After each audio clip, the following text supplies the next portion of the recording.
আসসালামু আলাইকুম রহমতুল্লাহি ওয়া বারাকাতুহু।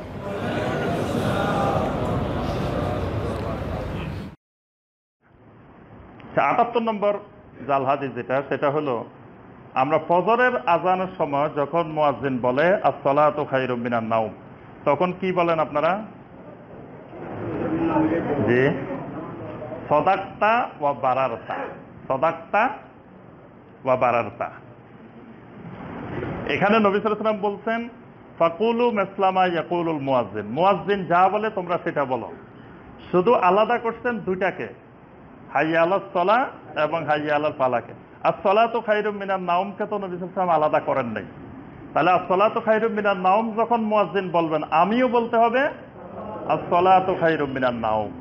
এখানে অন্য কিছু বলার কোনো এখতিয়ার নাই।